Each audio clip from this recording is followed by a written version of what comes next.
बॉलीवुड बदल गया है। पहले सिर्फ बड़ा सरनेम होना काफी था, पर आजकल भाई ऑडियंस सिर्फ नाम पे टिकट नहीं खरीदती। इब्राहिम अली खान, खुशी कपूर और वीर पहाड़िया जैसे नए नेपोकिड की पहली मूवीज को ऑडियंस ने दिल से हेट किया है। ये मूवीज इतनी घटिया कि मैं बचपन में जाके ड्रेक के साथ नाइट आउट कर लूंगा, पर ये मूवीज नहीं देखूंगा। बट आखिर क्यों पड़ रही है सैफ अली खान के बेटे को गालियां? तैमूर नहीं, इब्राहिम अली खान। और क्यों आजकल नेपोटिज्म वर्क नहीं कर रहा? तो जल्दी से वीडियो को लाइक कर दो, चैनल को सब्सक्राइब कर दो एंड हम शुरू करते हैं सिनेमैस्टिक की नेपोटिज्म पेशकश।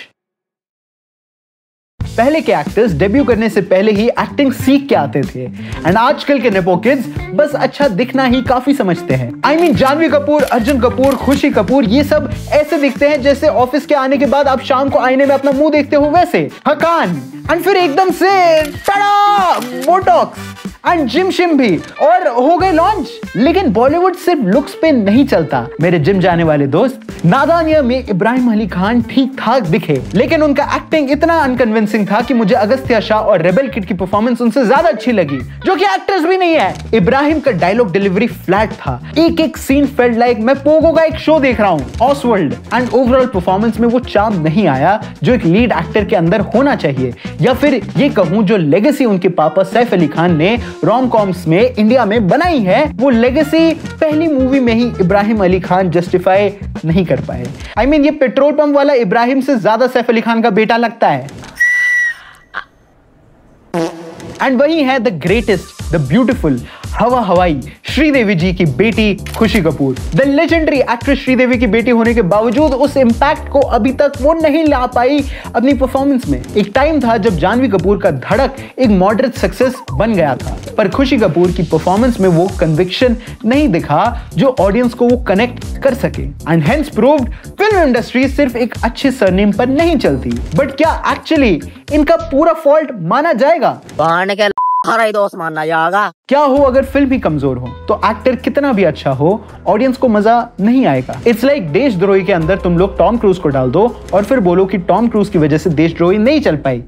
It is not right. And फिर नादाने का स्क्रिप्ट इतना वीक था कि लोग इंटरेस्ट ही नहीं ले पाए।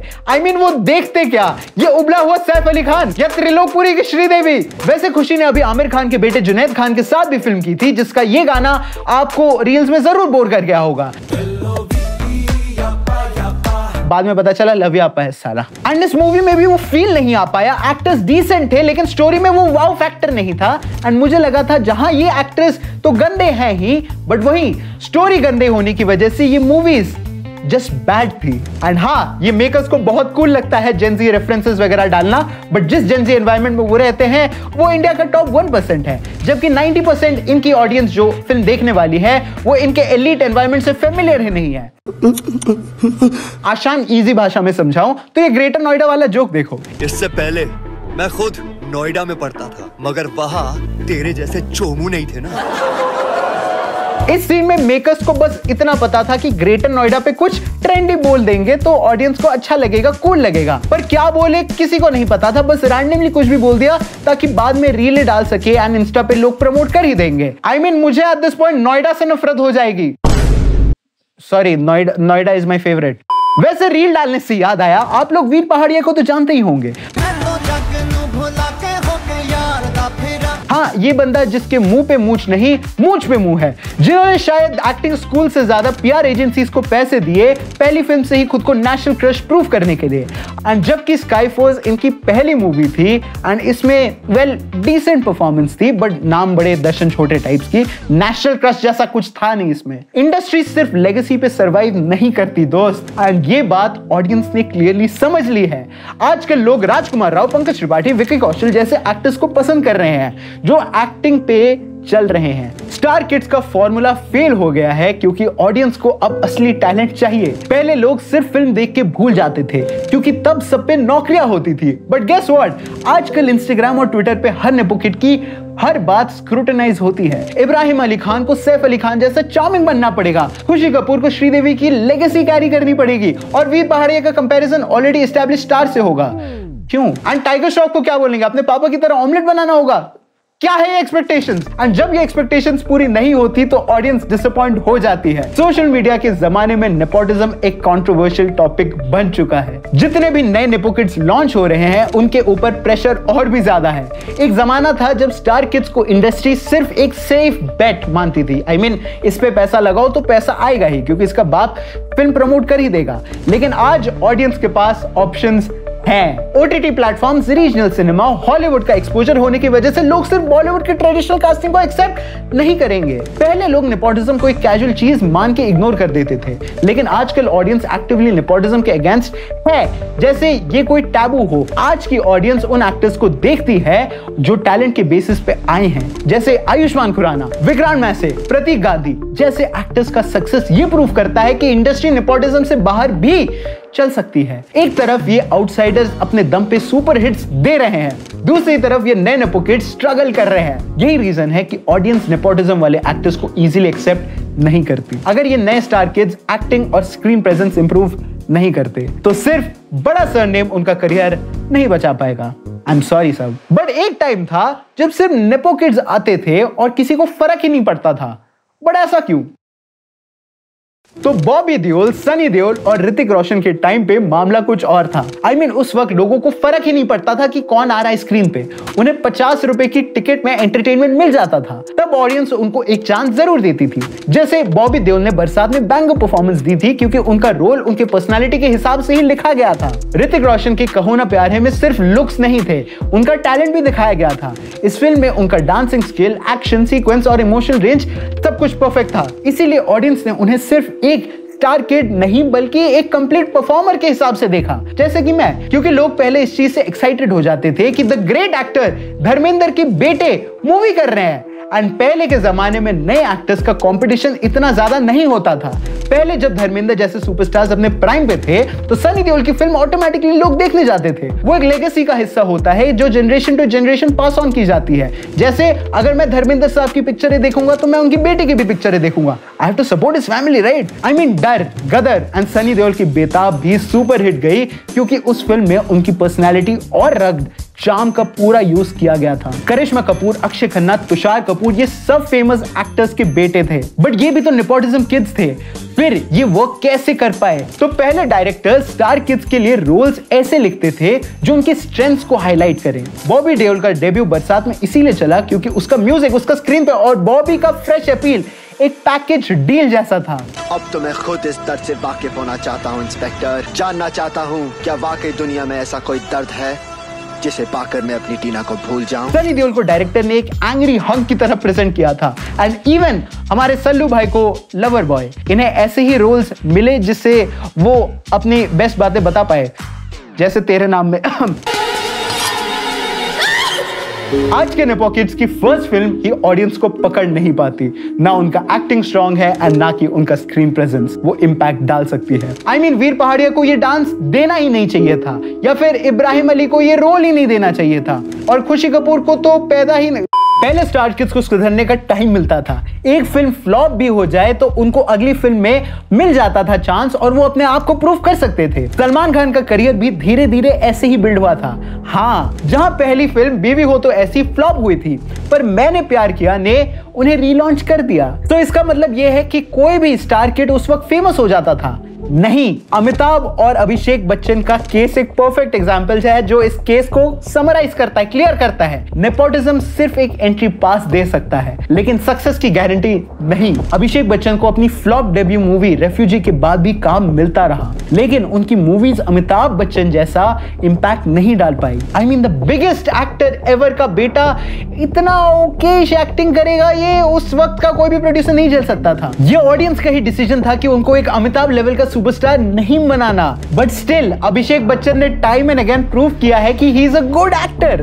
Breathe into the shadows, Guru जैसी फिल्म्स देख लो फॉर इंस्टेंस। एंड आजकल तो एक मूवी फ्लॉप हुई नहीं उससे पहले ही कमेंट्स में आ जाता है इसका करियर खत्म। सोशल मीडिया और ट्रोलिंग कल्चर ने नए एक्टर्स के लिए प्रेशर बढ़ा दिया है। I mean, I can feel it. पहले लोग नेपोटिज्म इतना पर्सनली नहीं लेते थे, पर आजकल तो लोग स्टार किड्स को देखते ही बॉयकॉट करने की सोचने लग जाते हैं। आजकल हर किसी को पता है कि कौन किसका बेटा है, कौन सा बंदा किस इंडस्ट्री को कंट्रोल कर रहा है, किसकी फिल्म प्रोड्यूस कर रहा है और किस तरह से टैलेंट को दबाया जाता है। पहले के जमाने में ये बातें सिर्फ इंडस्ट्री के इनसाइडर्स को पता होता था और लोगों को लगता था ये एक हंसती खेलती खुशहाल सी प्यारी इंडस्ट्री है जो नए स्टार्स को लॉन्च करती है और मूवी आके चली जाती है।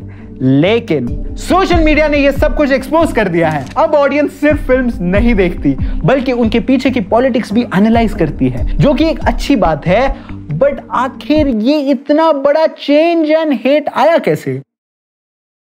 तो सुशांत सिंह राजपूत के केस के बाद नेपोटिज्म के अगेंस्ट ये पूरा नैरेटिव और स्ट्रॉन्ग हो गया। पहले सिर्फ कंगना रनौत जैसे कुछ एक्टर्स इस टॉपिक पे बात करते थे, पर 2020 के बाद ये एक नेशनल डिस्कशन बन गया। सुशांत एक टैलेंटेड एक्टर थे जो अपने दम पे आए थे और उनके जाने के बाद ऑडियंस के अंदर एक फ्रस्ट्रेशन क्रिएट हुआ।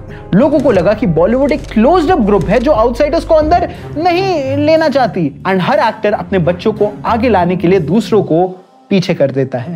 कंगना ने ओपनली करण जौहर एंड बाकी लोगों को मूवी माफिया कहना शुरू कर दिया और ये बोला कि ये लोग सिर्फ अपने लोगों को सपोर्ट करते हैं, आउटसाइडर्स को नहीं। इस केस के बाद ऑडियंस का एक नया पर्सपेक्टिव बना। लोगों को रियलाइज हुआ कि बॉलीवुड सिर्फ एक प्रिविलेज ड्रिवन सोसाइटी नहीं बल्कि एक टॉक्सिक नेटवर्क भी है, तुम्हारी एक्स जैसी, जिसमें आउटसाइडर्स को सिस्टमैटिक वे में प्रेशर दिया जाता है। ये फ्रस्ट्रेशन ग्रेजुअली बॉयकॉट कल्चर में बदल गया, जिसमें लोग सिर्फ नेपोटिज्म वाले एक्टर्स की मूवीज नहीं बल्कि पूरे बॉलीवुड की फिल्म्स रिजेक्ट करने लग गए। ये मूवमेंट इतनी बड़ी हो गई कि एस्टैब्लिश प्रोडक्शन हाउसेस को भी अपनी कास्टिंग और मार्केटिंग स्ट्रेटजीज बदलनी पड़ी। एंड कई लोग इतने खतरनाक थे जिन्हें बॉयकॉट की स्पेलिंग तक नहीं आती थी। फिल्म मेकर्स ने नए टैलेंटेड एक्टर्स को कास्ट करना शुरू किया क्योंकि उनको रियलाइज हो गया कि सिर्फ एक फेमस सरनेम से अब बॉक्स ऑफिस नहीं चलने वाला। एंड इससे बॉलीवुड में बहुत बड़ा चेंज आया। तुमने देखा होगा राजकुमार राव जैसे आउटसाइडर अब स्त्री 2 जैसी मूवीज में आ रहे हैं और एक सुपरस्टार हैं, all because of boycott Bollywood. ये शिफ्ट इंडस्ट्री के लिए एक बड़ा अलार्म था और अब नेपोटिज्म वाले एक्टर्स को भी प्रूव करना पड़ेगा कि उनके पास एक्टिंग का असली सर्टिफिकेट है, सिर्फ बैकग्राउंड से नहीं। इसके बाद ही ऑडियंस ने नेपोटिज्म के अगेंस्ट ओपनली बोलना शुरू कर दिया। Hashtags like boycott Bollywood, hashtag justice for SSR trend करने लग गया। हर नए नेपो किड को सुशांत सिंह राजपूत से कंपेयर किया गया और कहने लगे कि असली टैलेंट को चांस नहीं मिलता। ये पूरा मूवमेंट इतना बड़ा हो गया कि नए स्टार किड्स की मूवीज लॉन्च होने से पहले ही लोग उन्हें रिजेक्ट करने लग गए। जानवी कपूर, अनन्या पांडे और सारा अली खान जैसे एक्टर्स को भी जम के ट्रोलिंग झेलना पड़ा। बट क्या सिर्फ बॉलीवुड में ही नेपोटिज्म होता है? नहीं, साउथ में इससे ज्यादा है। नहीं, ऐसा नहीं हो सकता। जी हाँ, आपकी फेवरेट दूध से धुली हुई इंडस्ट्री में कई नेपो किड्स हैं, जैसे Ram Charan, Allu Arjun, Dhanush, Suriya, junior NTR, Dulquer Salmaan and ये लिस्ट इतनी लंबी है कि बॉलीवुड शर्मा जाए। तो बेसिकली एक ऐसा कैंपेन आया जो किसी ने चलाया जिसने सिर्फ बॉलीवुड को टारगेट किया नेपोटिज्म के लिए। बट क्या आप जानना चाहते हो the dark secrets of south industry? इस वीडियो पे हमें 5000 लाइक्स दो, हम वो वीडियो जरूर बनाएंगे। तो क्या नेपोटिज्म सही है या गलत? वेल, अगर मैं शाहरुख खान का बेटा हूं तो सही है। की बोल। ये एक ओपन डिबेट है। एक तरफ देखो तो हर तरफ इंडस्ट्री में फैमिली बिजनेस चलता है एंड यही बात सलमान खान ने अपने free time big boss host करते वक्त बोला था कि अगर एक डॉक्टर का बेटा डॉक्टर बने या पॉलिटिशियन का बेटा पॉलिटिक्स ज्वाइन करे तो उस पर कोई सवाल नहीं उठाता। तो फिर बॉलीवुड में क्या प्रॉब्लम है? प्रॉब्लम तब होती है जब सिर्फ सरनेम की वजह से किसी टैलेंटेड आउटसाइडर का हक मार दिया जाए। अब वो किराने वाला अपने किराने की दुकान किसी पड़ोस वाले को थोड़ी जाग दे के जाएगा यार, अपने बच्चे को दे जाएगा। मुकेश अंबानी साहब टाटा को अपना पूरा सौंप दे, तो जिसमें वो बात है वो चलेगा और जिसमें बात नहीं है वो अपने खुद की तिजोरी, घर की तिजोरी, माता पिता की तिजोरी खाली करके जाएगा। आई कैन अंडरस्टैंड कि आप अपने बच्चों को किसी और के ऊपर थोप रहे हो, प्रेशर डाल रहे हो। इस इंडस्ट्री के अंदर वो पॉसिबल है? I want to know. नहीं सर। इस नेपोटिज्म की वजह से हमें ग्रेट एक्टर्स मिले हैं जैसे ऋतिक रोशन, रणबीर कपूर, आलिया भट्ट जो अब मीडियोकर है, Varun Dhawan, Shahid Kapoor, Konkona Sen Sharma and others. And to be honest, मैं एक ऐसी मूवी देखना ज्यादा पसंद करूंगा जिसमें ऋतिक रोशन हो instead of Kartik Aaryan, who is supposed to be an outsider।